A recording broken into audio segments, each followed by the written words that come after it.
Первый вопрос. Что произошло с царством абхазов и картвелов в XIII веке с нашествием монголо-татар? Что касается этого периода, то в 1207 году, в эпоху правления царицы Тамары, царицы Картли Абхазии, своим правителем она сделала своего сына Георгия, у которого еще было абхазское имя Лаши, поэтому часто источники его называют именно царь Лаши. Но дело в том, что после ее смерти в 1213 году он становится полноправным правителем этого государства. Но дело в том, что именно в это время у этого государства возникают серьезные проблемы. Имеются и внешние факторы, и внутренние факторы. Если мы говорим о внешнем факторе, то на Южно-Кавказском горизонте появляются монголы. Если мы говорим о внутреннем факторе, то дело в том, что в период правления царя Георгия Лаша, в селе Велесцихи он увидел одну крестьянскую девушку, в которую он влюбился. Он ее соблазнил, она была замужем, он забрал ее к себе во дворец, и она родила ему незаконнорожденного сына. Уже на этом этапе были проблемы, потому что его сын не мог наследовать это государство законным путем. Кроме этого, в одном из сражений с монголами, уже в 1223 году, Георгий Лаша умирает. И во главе государства, это опять-таки было решение тогдашних, как сегодня сказали бы, чиновников, да, царских чиновников, что его сын не может наследовать царство в силу того, что незаконно рожденный. И, поэтому было решено во главе государства поставить его сестру, царицу Судан. Замечу, что в то время уже было понятно, что это огромное полчище монголов, которые дошли до южно-кавказских регионов, сносили буквально все на своем пути. И государство багратидов оказалось под очень серьезной угрозой. Кроме этого, дело в том, что в эпоху правления царицы Судан на территорию Картли напал Джалал-ад-Дин. И, кстати, вот в источнике говорится о том, что царица Судан бежала в Абхазию. Это имеется в виду не на территорию современной Абхазии, а вообще на территорию современной Западной Грузии, потому что в те далекие времена это государство грубо было поделено на Абхазию, то есть это бывшее владение династии Леонидов, и, собственно, Картля, это современная Восточная Грузия. Надо сказать, что Тбилиси был страшно разорен. Источники пишут о том, что по улицам текли реки крови, была страшная резня в этом городе. И надо заметить, что царь Судан не сразу вернулся в столицу своего государства. Она какое-то время находилась в древней столице, в городе Кутаиси. Но уже после смерти царицы Судан, получается, ее сын Давид и ее племянник, которого тоже звали Давид, мы их называем Давид Нарин, Давид Улу, да, старший и младший, они отправились в ставку хана. Но дело в том, что их какое-то время не было, многие подумали, что они погибли, и это государство багратидов, да, или государство Абхазии и Грузии, или Абхазии Картли, можно по-разному говорить, возглавил Аргун-хан. И он поделил это государство на несколько думенов, то есть таких административно-территориальных делений. Вот тогда, кстати, почему-то Абхазию наследовали не чачбовцы, которые до этого правили этой территорией, да, территории современной Абхазии, а эта территория была отдана дадьяне. И сделали это монголы. То есть дадьяне получили не только Мигрелию, но еще и Абхазию. С чем это связано, вы, к сожалению, мы не знаем. Источники нам не дают по этому поводу никакой информации. Но надо заметить, что все-таки сын царицы Судан, ее племянник два Давида, они все-таки вернулись на территорию Южного Кавказа. И монголы пошли на очень хитрый ход, дабы не было борьбы между двумя братьями за царский престол. Их двоих поставили во главе этого государства, во главе царства Абхазии Картли. Но правили они вместе около 10 лет, после чего возникает очень серьезный конфликт. Давид Нарин – это сын царицы Судан. Он поднял восстание против монголов и бежит на территорию, то, что грузины называли Абхазия. Да? Это вот древнее владение династии Леонидов. Там он себя провозгласил царем Абхазии. Он правил до 1293 года, почти до конца XIII века. Но я замечу, что у него было двое сыновей, это Микель и Константин. И после смерти Давида Нарина возникает очень серьезный конфликт между братьями за царский престол. Кстати, вот в армянском источнике упоминаются две государства на территории Южного Кавказа. Это Абхазия и Грузия. Поэтому, когда мы говорим о царстве Абхазия, то государство с таким названием фактически просуществовало до конца XIII века. Что происходит на территории Абхазии? Как я уже говорил ранее, монголы при Аргун-хане территорию Абхазии вместе с Мингрели отдали Цотнададьяне. Но уже в конце XIII века в Мингреле правил Георгий Дадьяне. И в Хуште Багратионе пишет, что он захватил не только Мингрелю, а еще и Цхомское реставство. То есть это получается вся Восточная Абхазия и Центральная Абхазия, вплоть где-то вот до территории то ли Сухума, то ли до Нового Афона, где-то вот в этом пределе. Хотя в Хуште Багратионе пишет, что он, например, захватил Георгий Дадьян территорию до Анакапи, да, до современного Нового Афона, хотя этот вопрос тоже стоит немножко такой спорный. Таким образом, та территория, которая когда-то принадлежала древней Апсилии, где проживали этнические абхазы, была захвачена правителем Мигрели из рода Дадьяне. Я замечу, что вот начиная вот с того периода, да, когда Цотнададьяне отдали, монголы отдали практически всю Восточную Абхазию, Центральную Абхазию, они вплоть до 19 века будут претендовать на эту самую территорию. Вот такая вот ситуация сложилась к концу XIII века и в начале XIV века. Денис, в каком положении была Абхазия в XIV веке? Какие основные или значимые события ты бы выделил? И в дополнение хотелось бы задать вопрос о том, какое влияние оказывали итальянские города Генуя и Венеция на Абхазию в тот период. Ну, что касается по поводу XIV века. Дело в том, что распад любого государства, любой монархии может длиться десятилетиями, а то и сотни лет. Если мы говорим о государстве Абхазии Картли, то в этом случае мы должны говорить о распаде этого государства как об довольно длительном процессе. Например, в 1313 году в Картли воцарился Георгий Блистательный. Значит, он попытался объединить, будем так говорить, государство своих предков.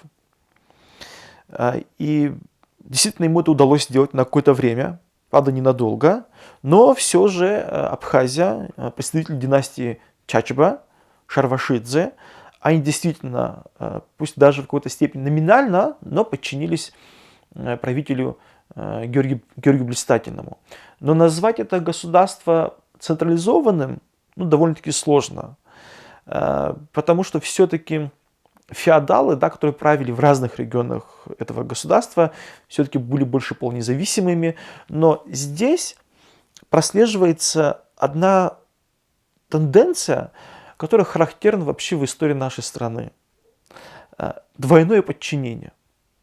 Дело в том, что Абхазия была подчинена, то есть феодальный род Чачба находились в подчинении династии Дадьяне, а Дадьяне были уже в подчинении династии Багратионов.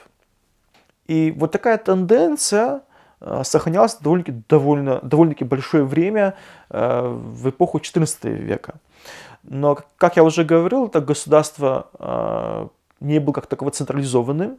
И поэтому, кстати, Ватаишвили сказал очень хорошую вещь. Это вот есть такой грузинский исследователь, и он вот по этому поводу сказал такую важную вещь. Несмотря на значительные достижения Георгия Блистательного, как во внутренней, так и во внешней политике, полностью возродить Грузию до монгольского периода ему не удалось. Впервые в масштабе всей Грузии партикуляризм столь откровенно был противопоставлен централизованной царской власти, чему, вопреки жестким законодательным мерам Георгия V, способствовало образование полунезависимых феодальных вотчин, синьорий или сатавадо. Грузия оказалась неспособной преодолеть эти внутригосударственные проблемы из-за постоянных войн. Но надо заметить, что в это же время на территории Абхазии возникает несколько довольно крупных торговых портов генуэзцев. Это, оказывается, тот вопрос, который вы задали. Если открыть литературу, то там очень часто встречается информация о том, что на территории Абхазии было огромное количество генуэзских торговых факторий. Однако при внимательном изучении документов итальянских и тех же, скажем, средневековых карт, то мы сами заметим, что на самом деле это далеко не так. Я могу назвать такие крупные порты, как, скажем, Севастополь. Так назывался, кстати, город Сухум в эпоху генуэзского владычества на территории Абхазии. Это Пезонда, так называли генуэзцы этот город, это современный город Пицунда. Это Каву-ди-Буксо, современный город Гудаута. Каву-ди-Буксо переводится как «Самшитовая гавань». И, значит, встречается такой торговый порт, как Абхазия. Находился где-то на территории, предположительно, то ли это Цандрыпщ, то ли это вот район Льяш. Сегодня район Льяш мы с вами знаем как Адлер. Чем занимались генуэзцы? Отсюда вывозили воск, мед, вино. Вывозилось очень много самшита. Как известно, самшит использовали в кораблестроении. Это был очень важный материал. А также станки, ткацкие станки, как раз их делали из самшита. Поэтому это был очень-очень ценный материал. Кроме этого, абхазы на побережье Абхазии занимались ловлей рыбы, которую также, кстати, продавали за пределы Абхазии. Дельфинов ловили. Кстати, из дельфинов абхазы делали, значит, жир, топили жир и продавали. Кстати, этим промыслом абхазы занимались очень долгое время. Например, мы знаем о том, что и в более поздние времена, там 16 век, 17 век, 18 век, даже 19 век, материал вообще по этому поводу очень хорошо описан у разных авторов позднесредневековых. И, конечно же, местные абхазы занимались торговлей. Но понятное дело, что купцов здесь было довольно-таки много. Если я вам сейчас скажу, что купцы были только абхазы, это, конечно же, будет неправдой. Здесь были купцы и генуэзцы, и попозже потом турки появляются после 15 века, и мигрелы были, и армяне были. Это как бы нормальное явление, потому что торговлей занимали все народы Южного Кавказа, те, которые жили на побережье. Ну и кроме этого я хочу заметить, что те торговые пункты на территории Абхазии, они были подчинены филиалу банка Сан-Джорджио, которая находилась в Кафе в Крыму. Вот такая, если вкратце говорить, сложилась ситуация. Вместе с тем, весь XIV век Абхазия, XIV век и даже XV век Абхазия все еще находилась в таком двойном подчинении. Пусть даже в какой-то степени это будет номинально, но Абхазия в какой-то степени была подчинена династии Дадияне. Но, конечно же, сказать, что абхазы с этим мирились, тоже не могу сказать. Например, мы знаем о походе Вемеха Дадияне на территорию Абхазии. Значит, чем все это закончилось? Закончилось это все очень трагично для Дадияне. Но дело в том, что вот в нашей истории очень плохо изучено вообще этот период. Дело в том, что именно тогда происходит разделение Абхазии на малую и большую. Эта тема очень плохо изучена, к большому сожалению. Сейчас мы занимаемся этой темой. Там много чего на самом деле интересного. Дело в том, что именно в эпоху уже 15 века возникает и территория Джигети, которую мы позже стали называть Садзны. И эту территорию также пытались завоевать дадьяне. Но все эти попытки оказались неудачными. Денис, давай сделаем уточнение. То есть не вся Абхазия, скажем, если иметь в виду нынешнюю территорию, была подчинена дадьяне, так? Да, это правда. Не вся Абхазия была подчинена. Граница между Абхазией, да, будем так говорить, Абхазское княжество, которое возглавляли чачбовцы. Примерно это вот до реки Бзып. Дальше уже правили независимые князья. Ну, мы знаем о них. Это и Налыпа, это цанбовцы, гечбовцы, ну и так далее. Поэтому говорить о том, что вся Абхазия была подчинена дадьяне, будет неверно. И еще такой вопрос. В плане административном с кем выстраивали взаимоотношения генуэзцы? Вот с чачповцами, с дадьяне, или вот как эти взаимоотношения складывались, потому что они вели торговлю, а это, как известно, все-таки доходы, как они делились, вот это интересно. Безусловно, если, скажем, они вели торговлю в Сухуме, я под Сухум имею в виду не совсем современный Сухум, я имею в виду территорию современного Келасур, это восточная окраина города Сухум, именно там находился тот Севастополь, который мы знаем из генуэзских источников. Там, безусловно, отношения не выстраивались с дадьяновцами. Например, вы, скажем, если вы откроете средневековые карты, то вы увидите, что устье реки Келасур, или вот там, где находится башня, да, где начинается Великая Абхазская стена, там встречается топоним Порто Мингрело, то есть порт Мигрели. Не в этническом смысле, что там жили мигрелы, а в том смысле, что эта территория была подчинена Мигрели. Там находился порт Мигрели. Вот что имел в виду картограф, когда он говорил Порто Мингрело, да, или когда писал как Порто Мингрело. Если мы говорим о территории за Сухумом, это современный Новый Афон, Гудаута, вплоть до Пицунда, конечно же, они выстраивали свои отношения с представителями династии Чачепа. Если мы говорим о территории там, Гагара, Цандрыпщ, Хоста, Сочи, давайте не забывать о том, что вообще-то эта территория тоже являлась Абхазией. И поэтому, конечно же, там они отношения выстраивали с местными князьями. В самом начале 15 века с нашествием Тамерлана в Закавказье лихо развернулись события. Как это повлияло на положение Абхазии? Что касается по поводу 15 века, и вот по поводу Тамерлана, я бы сказал, что на сегодняшний день в истории Абхазии у нас есть какие-то источники, или точнее много источников, которые бы говорили о Тамерлане на территории нашей страны.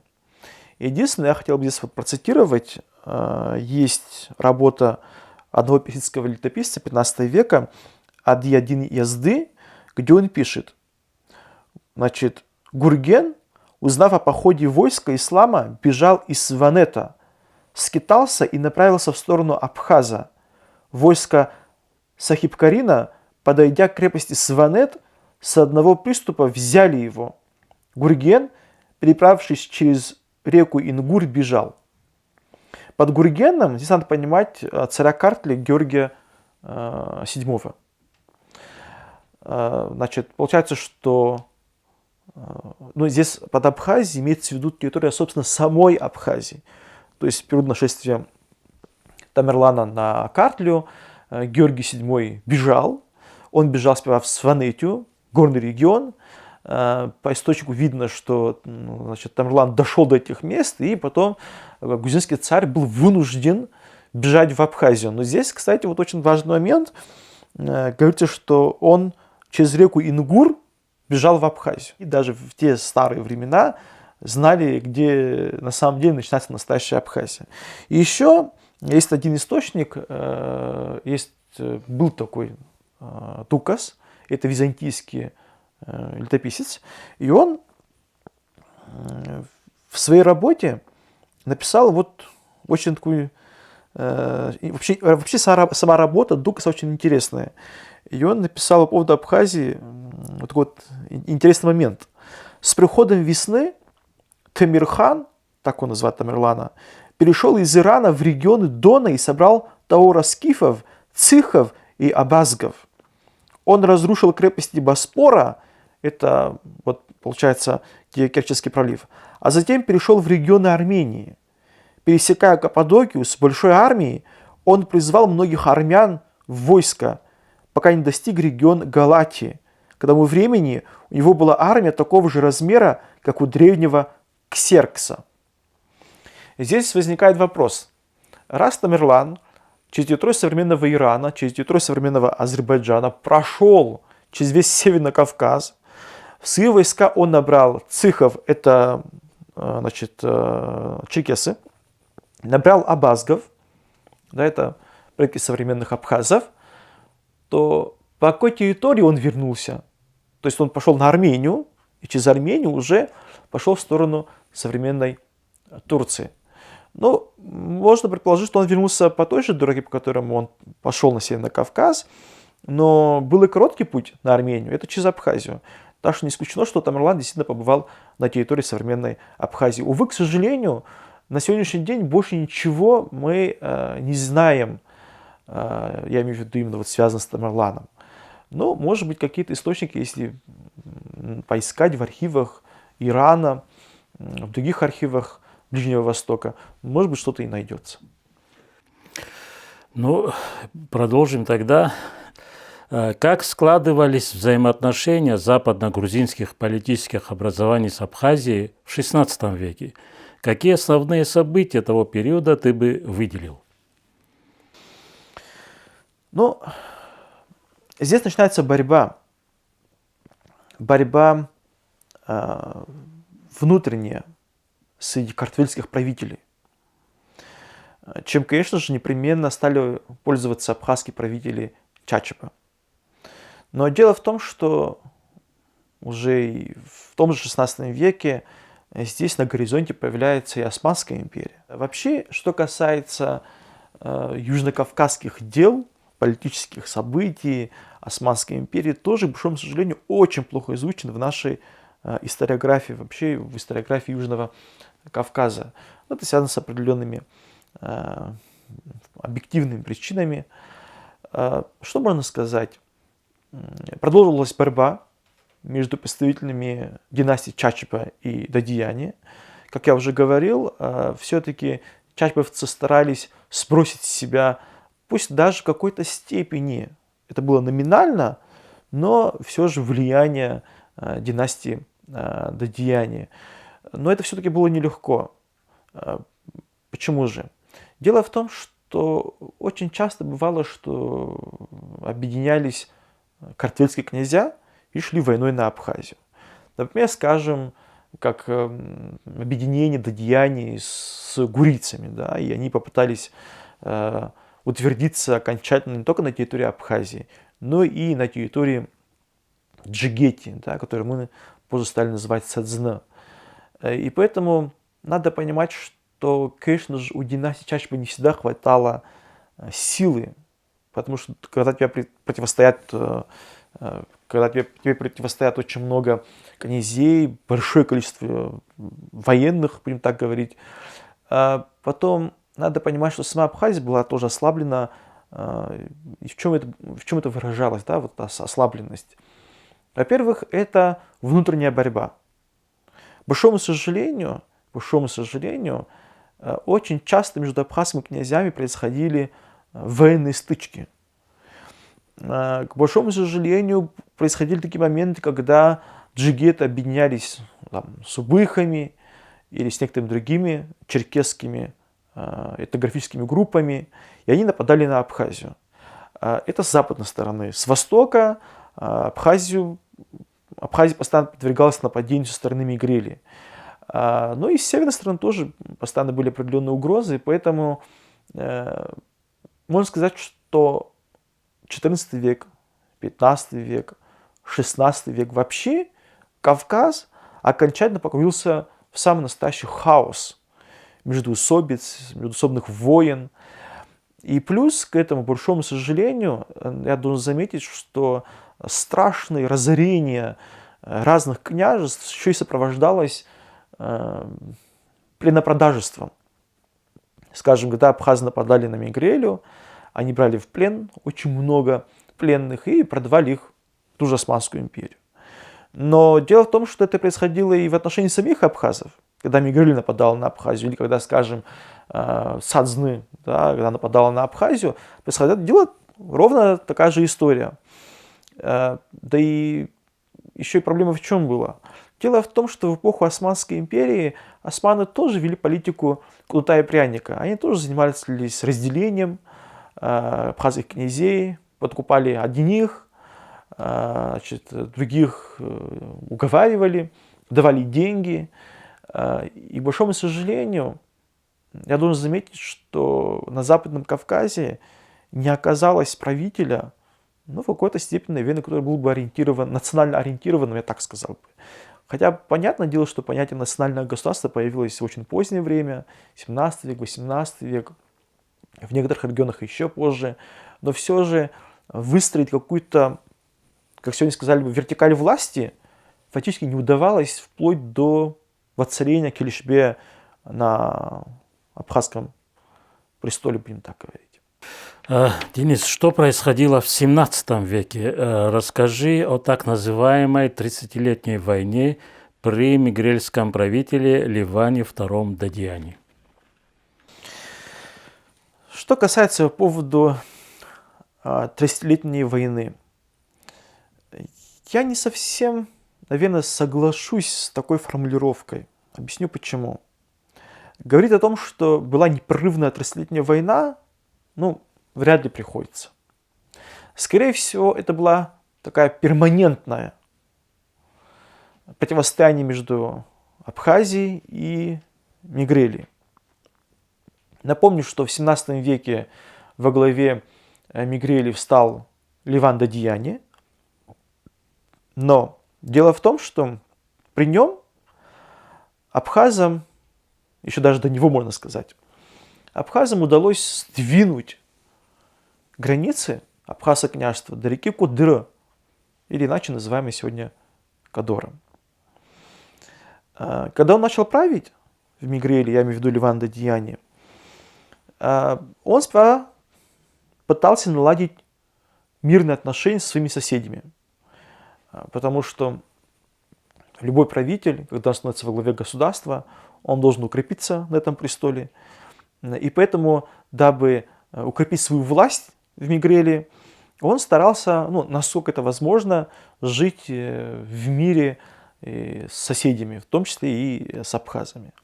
Например, известно о том, что он женился на принцессе Танури, это была дочка правителя Абхазии, но, как это часто бывает иногда, личная жизнь правителя иногда может очень серьезно повлиять на политическую ситуацию.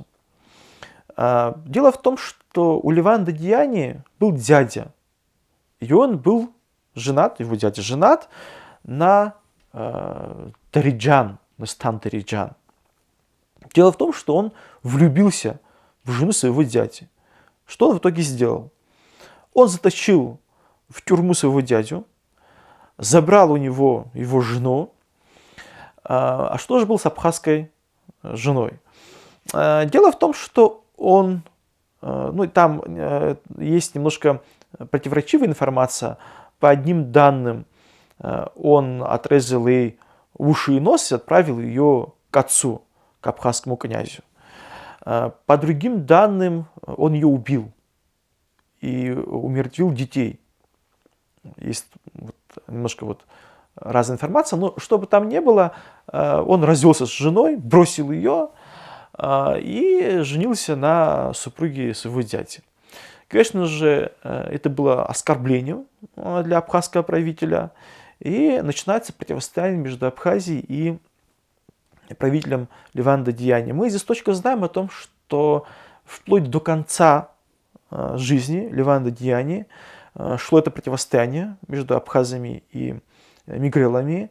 И эта вражда, кровавая вражда, которая длилась не один год, прекратилась со смертью Леванда Диани. Но я хочу заметить, что именно уже после смерти Леванда Диани Абхазия окажется в такой ситуации политической, когда смогла заявить фактически о своей независимости. С чем это было связано? Дело в том, что, во-первых, это смерть Леванда Диани, такого врага Абхазского княжества. Это первый момент. Второй момент. Дело в том, что Османская империя экономически блокирует Мигрелию. Кроме этого, внутри Мигрелии происходила кровная вражда. И это ослабевает власть правителей Дадияни. И фактически Абхазия воспользуется этим моментом и провозгласит свою независимость. Ну и кроме этого, есть еще один немаловажный момент. Дело в том, что династия Дадияни фактически пресекается. И во главе Мигрелии встанут представители сванского рода, Кацус Чикавани.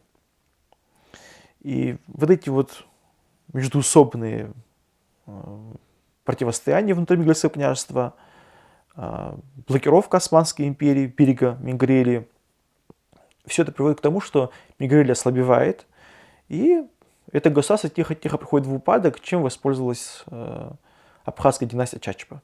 В источниках говорится, что в этот период, например, Леванда Диани использует Киласурскую стену для защиты. Вот хотелось бы узнать твое мнение, была ли эта стена, построенная в раннем средневековье, в период византийско-персидских войн на территории Абхазии, модернизирована спустя около тысячелетия и использована мигрельскими владетелями также в качестве защиты от нападений с правого берега Киласура. Что касается по поводу Киласурской стены или Великой Абхазской стены. Я не археолог, но занимаясь источниками по этому периоду, могу твердо и уверенно сказать, что к постройке этой стены Леванда Диани никакого отношения не имеет. Ну, во-первых, в эпоху правления Леванда Диани граница между Абхазским княжеством и Мигрельским княжеством проходила по реке Кудры, то есть Кадор. Стена эта начинается рядом с Сухумом. И тут возникает вопрос, каким образом Леванда Диани строил стену на территории, которую он никогда как таковой не контролировал. Это первое. Второе. Есть современные исследования. Вот у нас есть археолог Шандор Кайтан, Аркадий Иванович Джопа и другие исследователи, которые занимаются этой темой. И они приходят совершенно к другим выводам о том, что, во-первых, эту стену построили в более ранний период и для защиты торгового пути, которая шла по территории Абхазии. Кроме этого, хочу заметить, что схожая стена есть и на территории, собственно, самой Грузии. Почему-то об этом многие забывают. Безусловно, что Леванда Диани во время противостояния между Абхазским княжеством и Мигрельским княжеством часть стены он использовал, я подчеркиваю, часть стены. Та стена, которая находилась непосредственно на территории Восточной Абхазии за левым берегом реки Кудры. Все-таки именно ту территорию Леванда Диани контролировал. Не просто контролировал, эта территория находилась в составе Мигрельского княжества. Безусловно, что он использовал эту стену, которая вот идет по хребту Панави или под хребтом Панави. В этот период на сцене появляется Османская Турция. Как разобраться в противоречиях треугольника Абхазия, Мигрелия, Турция? Как в этом разобраться? У кого какие интересы? Где они сталкиваются? Кто с кем? И так далее. Вот про это хотелось бы узнать. Вопрос довольно-таки сложный. И, к большому сожалению, как я уже чуть раньше говорил, мало изучен. На сегодняшний день необходимо работать в архивах Турции И только тогда мы сможем разобраться, будем так говорить, в политических хитросплетениях. Но мы знаем о том, что все южнокавказские народы платили определенную дань Османской империи. Об этом точно известно из некоторых источников османских. И мы знаем о том, что османские правители поддерживали одних кавказских правителей против других кавказских правителей. Как я уже говорил ранее, они занимались политикой кнута и пряника. К большому сожалению, более подробно в этой теме мы еще не разобрались в силу какой-то степени отсутствия источников, хотя на сегодняшний день над этим ведется работа. Денис, знаю, что ты занимаешься изучением карт того периода. Вот хотелось бы спросить, что нам говорят европейские средневековые карты того времени, значит, какие в них имеются обозначения Абхазии и ее соседей? Что касается повода средневековых карт. Мы, когда говорим о картах, мы должны понимать, что обязательно нужно изучать и нарративные источники. Потому что карты сами по себе иногда могут вводить в заблуждение. Например, как это на карте Джакомо Гастальди, да, где Абхазия вместе с городом Ау указана на Северном Кавказе.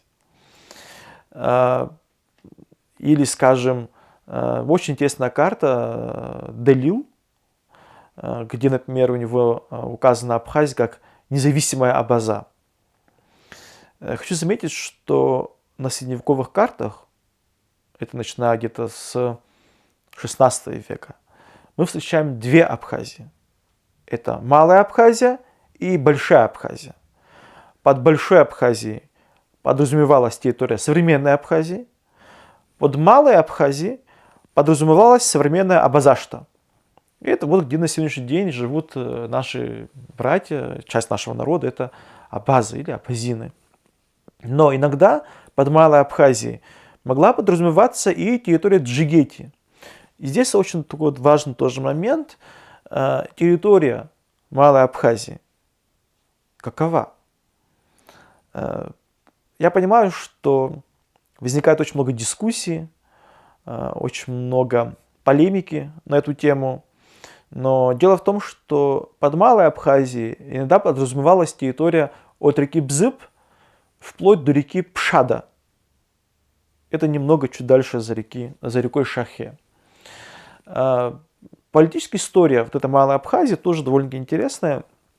И на сегодняшний день идут определенные работы над изучением истории Малой Абхазии. Я думаю, что в скором времени мы получим ответы на некоторые вопросы о нашей истории. Но территория, собственно, самой Абхазии на средневековых картах часто обозначается как Абаза или Абхазия. В целом в европейских источниках можно обнаружить чуть более 15 различных вариантов наименований нашей страны. Но зачастую именно вот территорию, собственно, самой Абхазии просто называли Абаза. В турецких источниках тоже наша страна также называется Абаза. Мало кто использует термин Абхазия. Вот за рубежом мы всегда были известны именно под этим термином. А вот Малую Абхазию, которая располагалась вдоль побережья Черного моря, я имею в виду более позднюю Джигетию, в европейских источниках называли Авогазия. Можно встретить название Черкасия, территория проживания черкесов. На востоке встречается Мингрелия. В основном вот эти названия мы встречаем наших соседей. 16 век, 17 век, 18 век. Это в основном вот Мингрелия на востоке, Черкесия на севере. И, конечно же, еще встречается название некоторых этнографических групп черкесов, как, скажем, натухайцев или там шапсуков.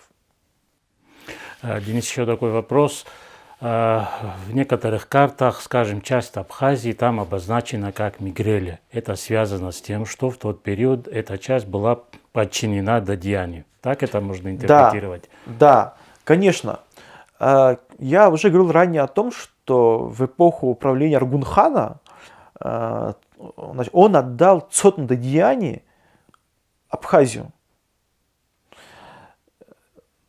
И в конце 13 века, во время борьбы между сыновьями Давида Нарина, между Константином и Михаилом, или Микель, если говорить по-другому, Георгий Дадьяне захватил за собой окончательно всю Восточную Абхазию. И поэтому не надо удивляться тому, что часть Абхазии указана как Мигрелия. Но я напомню, что эта территория древней Апсилии, там, где жили предки одной из современных этнографических групп абхазов, Абжуа. И поэтому абхазы, наверное, в какой-то степени не оставляли попытку вернуть эту территорию в состав Абхазии. Ну, мы сейчас пишем работу, мы это называем реконкистой абхазской, то есть возвращение той территории, где когда-то этнически с древнейших времен жили абхазы, апсилы, предки современных абхазов. Поэтому все эти обозначения – это всего лишь временно-политическое явление. Мы же, когда говорим об истории, мы всегда должны понимать, что происходило в прошлом. Ну да, была такая история, когда когда-то, там, в 13 веке, часть Абхазии действительно стала частью Мигрелии. Но когда-то были и другие времена, когда абхазские правители дошли до Лихского хребта, завоевали всю современную Мигрелию, завоевали всю вообще современную Западную Грузию. Границы двигались, но здесь мы всегда должны для себя понимать очень такую важную вещь. Были политические границы, были и этнические границы. Говорить о том, что в эпоху, когда Восточная Абхазия вошла в состав Мигрелии, там не жили абхазы, как это иногда сегодня часто можно услышать, это, конечно же, неправда. Потому что у нас есть достаточно источников, где рассказывается о том, что еще в эпоху, когда та территория была частью Мигрелии, там жили этнические абхазы. Безусловно, я вместе с тем должен заметить, что прибрежную полосу в какой-то степени мигрелы действительно освоили.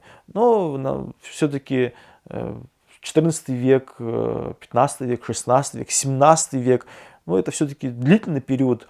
И объективно говоря, не могло не произойти в какой-то степени этническими мигрелами освоение этой территории. Но вместе с тем нельзя говорить о том, что абхазы были вытеснены, что там вообще не жили абхазы. Это просто не соответствует исторической действительности. В 80-х годах 17 века абхазские владетели Чач-Башир-Башидзе отвоевали свои земли и вернули историческую границу на реке Ингур.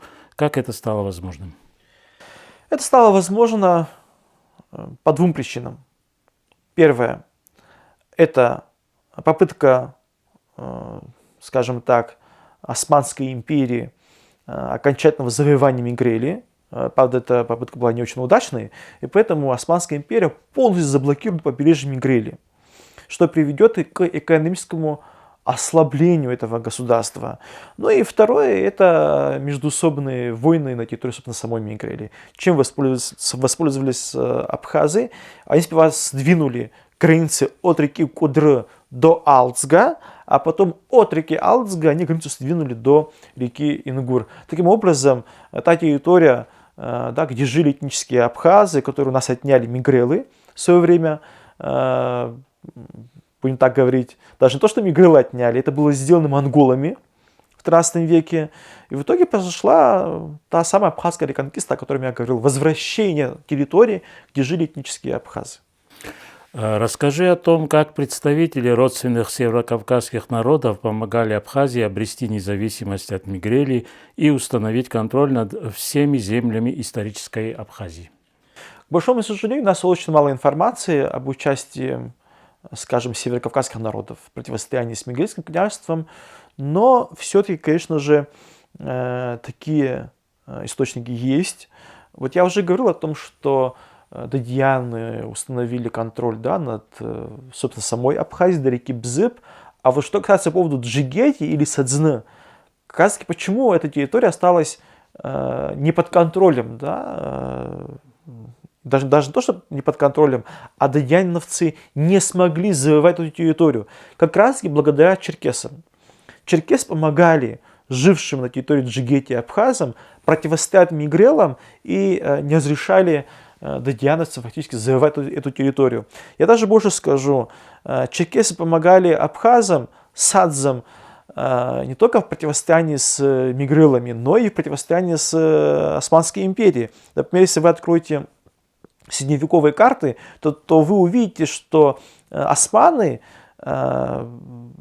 подчинили территорию, это вот Мигрелии, Абхазии, но только до реки Бзып. Дальше нельзя говорить о том, что османы смогли продвинуться или завоевать территорию. Это опять-таки происходило благодаря тому, что садзы, джигеты, да, абхазы очень часто звали к себе на помощь тех же там убыхов, да, и другие черкесские этнографические группы. И благодаря ним им удалось в какой-то степени оставить свою независимость. Вот хочется сделать уже определенные выводы. Вот почему борьба владетелей Абхазии за независимость от западно-грузинских политических образований была столь затяжной, сложной и тяжелой?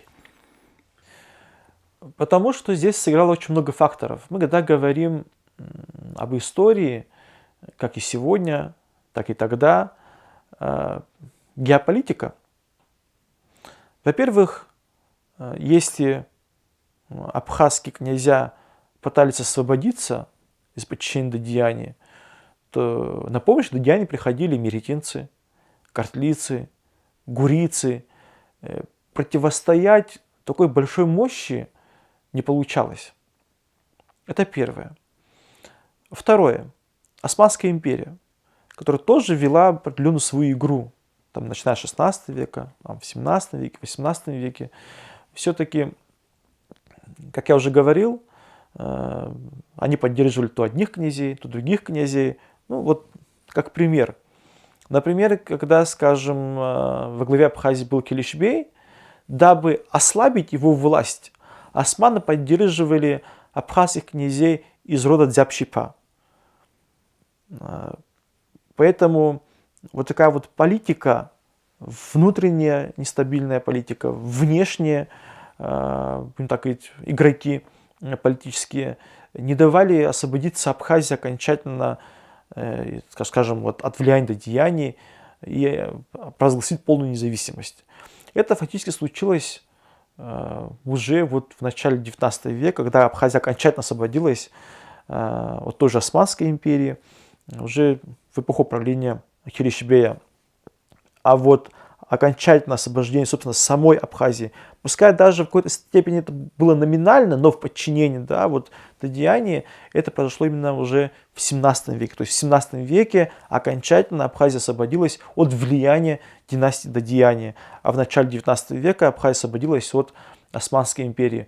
Ну а уже, как известно, в 19 веке начинаются уже совершенно другие события, которые приведут, к большому сожалению, к очень трагичным событиям в нашей истории, которые мы сами называем махаджирством. Денис, а можно этот период назвать таким периодом типичных феодальных войн?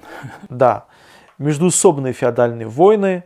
Ну, опять-таки, каждый правитель видел некую свою выгоду во всей этой истории. Ну и внешний фактор. Кого-то подкупали, кого-то поощряли деньгами, и не только деньгами. И, знаете, это тот случай, когда каждый хочет быть князем, каждый хочет быть правителем. Но мы должны понимать о том, что эта межфеодальная постоянная борьба ни к чему хорошему не могло привести. Это влияло вообще на все. На политику, на ту же демографию. Вот за рубежом есть изданная работа на эту тему, да, вообще по поводу, скажем, той же вот торговли, да, пленными. Какое огромное количество абхазов фактически было продано за рубежом. И это не только касается абхазов, это касается наших братьев-черкесов. Вот мы же знаем, да, что значит, мать да Винчи, да, она черкешенка. Вот. Какое огромное количество народов Западного Кавказа ушло туда, на тот берег Черного моря. Это огромный удар для демографии, огромнейший удар. Вы представляете, если бы все эти люди остались бы на Кавказе? Но, к сожалению, мы имеем то, что имеем. Денис, как бы ты в целом охарактеризовал вот этот сложный период в плане развития вот абхазского этноса, его формирования в единую нацию? Вот какие были такие нанесены тяжелые раны в тот период, что вот образование единого народа затянулось? Вот. Как вообще этот период отразился на развитии нашего народа в плане и демографии, и политики, и экономики, традиции, сохранения менталитета и так далее, и так далее? Вот как этот период в целом отразился на судьбе народа? Я бы сказал больше отрицательно, нежели чем положительно.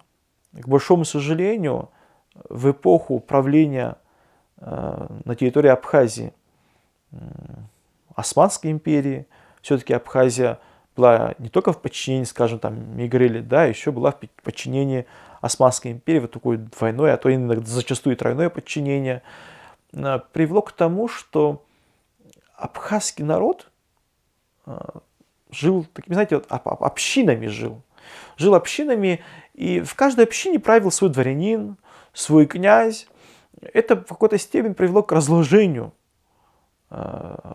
общества. Это привело к раздробленности Абхазии. Например, я напомню, что когда мы говорим об Абхазии, там 16-17 век, мы должны понимать, что это не вся территория Абхазии.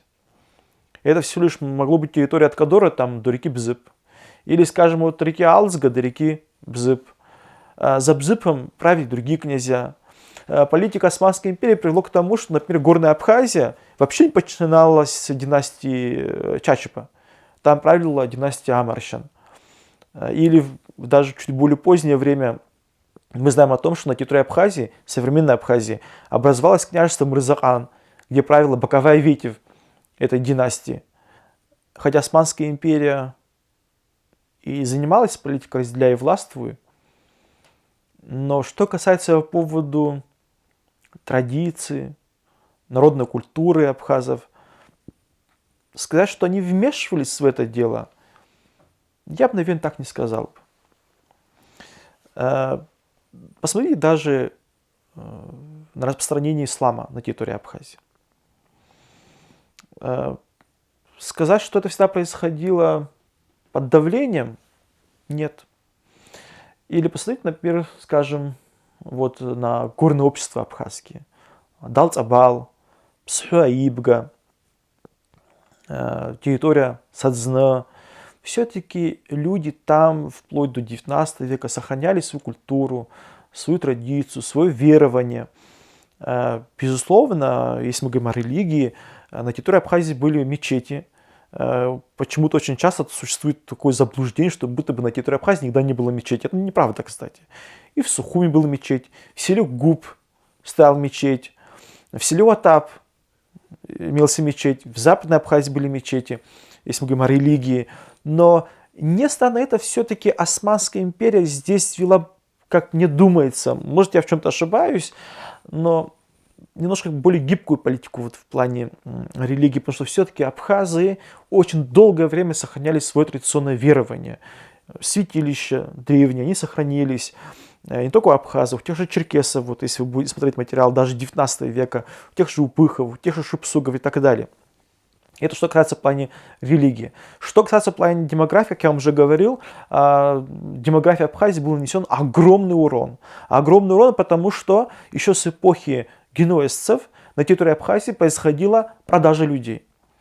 Но мы, когда говорим о продаже людей, мы должны понимать о том, что в те далекие времена люди это все немножко принимали иначе. Вот, кстати, если вы возьмете, прочитайте работу Тарнау, русского разведчика, который был в Абхазии, на территории, собственно, вот Ахачапсы, это где современный Губаадбы, Красная Поляна, на территории Сочи, он там описывает продажу женщины. Вот. И как она это воспринимала. Поэтому, когда мы говорим о работорговле, люди в то время немножко как-то по-другому к этому относились. Ну и, конечно же, вот это вымывание, да, вот этой демографии с нашей территории ни к чему хорошему не могло привести. Вы посмотрите, каких высот достигли многие абхазы, которые были увезены с территории нашей страны. Вот давайте пример. Алибей, кто стал правителем Египта. Или, скажем, вот человек, который написал первую конституцию Туниса. Или Абаза Паша, который поднял восстание в Османской империи. Какое огромное количество наших людей ушли с Абхазии. Но, вы знаете, когда мы говорим о них, у меня возникает другой вопрос. Уйдя с территории Абхазии, или их продали, или там в плен взяли, неважно. Почему там они достигали этих высот? Почему этого не было в Абхазии? Почему потенциал нашего народа, потенциал абхазов, потенциал черкесов, они не могли использовать в Абхазии? Потому что не было той политической системы, куда бы они, будем так говорить, попали бы, да, и это их подняло бы. К большому сожалению, это то, над чем нам всем, наверное, надо подумать. Мы очень часто гордимся, говорим о том, что тот правитель был абхазом, и этот правитель был абхазом. А возникает вопрос, а почему потенциал этих людей не раскрылся на территории нашей страны? Это очень серьезная тема, наверное, над которым нам всем очень надо серьезно подумать. Мы знаем о том, что в эпоху османского правления крепость Сухум, которую отбили абхазские князья, в итоге вернули османам за определенную сумму денег. Ну, опять-таки, такая политика не нова, она и сегодня тоже имеет место быть. К большому сожалению, когда правители правят, исходя из своих личных интересов, ни к чему хорошему, это, к большому сожалению, не приводит. Вот просто мы сегодня говорим на каких-то моментах, о каких-то вещах, но вот если сесть, да, и подумать, более подробно разобрать всю нашу историю, то мы замечаем, что когда наши правители думают только о своих личных выгодах, к большому сожалению, это приводит к упадку нашего народа и в культурном плане, и в государственном плане. И, ну, увы, да, так бывает. Поэтому с чего бы, или с кого бы, точнее, мы бы взяли бы пример. Это с абхазского царя Леона, с Келишбея, Нестора Лакоба, Владислава Арцинба. Вот эти люди являются государственниками.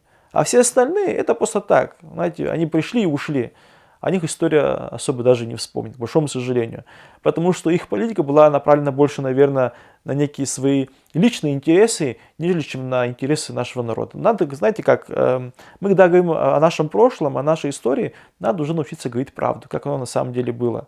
Безусловно, как у любого народа, у нас есть и свои плюсы, и свои минусы, но я всегда говорю, нам для чего нужна история? История нам нужна лишь для того, чтобы мы проанализировали, что было в нашем прошлом, где были плюсы, где были минусы, и об этом не стоит забывать. И в ту эпоху, когда Османская империя здесь правила на территории Абхазии, абхазские князья зачастую занимались междоусобицей, зачастую, ну, скажем, кому больше заплатили, тот и будет вести определенную политику.